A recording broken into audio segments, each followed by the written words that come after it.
You know, in those cases, troubleshooting can be pretty specific because you're going to want to know, you know, pin location, what the voltage should be. There's a lot involved, so if you can't find a service manual that lists the steps on how to check it, or you can't find like a YouTube video that's specific to your model, those may be good to call in someone. Even if you call in someone to troubleshoot it and say, yeah, hey, this is definitely the problem, sometimes changing those boards can be really easy. So you may get the Mhm. diagnosis, pay the trip charge, and then just order the part and install yourself. For top load washers, especially your Whirlpool, Maytag, Kenmore, that kind of variety, the interface boards, you know, it's all flat. It's just a touch button deals. Those do have a tendency to go out sometimes, to where the symptom is that it doesn't turn on, it doesn't do anything. And kind of a quick little hack for that to know if it's the control board or the actual interface is to get into test mode. And if it gets into test mode and it comes on, you need to replace the interface. Those are typically anywhere from $120 to $360. Maybe cheaper than a new washer. A repair company will typically charge you a good bit to change it, but to change those interfaces, it's literally 3 screws and 2 clips and one connector. Right. So save $180 from somebody doing it and do it yourself for sure. Right, makes sense. Yeah, just about getting the confidence that it's that part or that Mhm. that issue. How often is that if say a washer won't turn on altogether? How often is that, once you've checked the breaker and things like that? And as you were saying, some people don't know that the breaker can be open, but it's still shown as closed. Then you've got to reset it, right? Say you've or the homeowner's checked that. Is it generally going to be the circuit board, or Yeah. could it be other issues? Yeah, so for a completely dead washer, not coming on, no lights, no sound, it is most often the main control board. Sometimes it is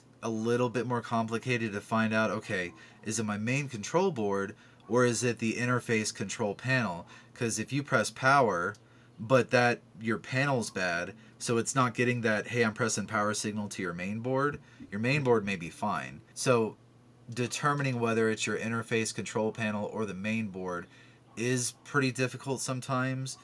Generally, it is possible you would have to have a multimeter. You would want to find the connections going between your interface control panel and the main board. You would want to set your meter to DC voltage, find a good solid ground, and then you would put your meter on each of those pin connectors coming from the interface and hit the power button. And if you see any fluctuation in voltage on your meter, it's reading that something's happening. Mhm. Typically that's enough to know your interface is okay. And it's one of those things where there may not be any voltage that you can see. It may not fluctuate, but it may still be okay. It's just, it's that one's a little more complicated for sure. Yeah, makes sense. Would there be any models where, for example, if you were to switch it on sort of at the power, not using not using the interface, but just giving it power, turning the breaker on and off, would it then maybe beep and let you know even if the lights aren't on or anything like that? Or is that, is the interface,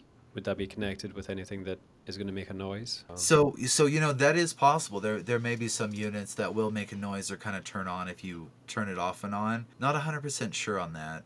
But if that does happen and it does light up for a second and it does make a noise, that is more of an indication that your main board's okay, that it would be your interface. Yeah, and in both cases, it's generally just looking up the replacement part and switching it out.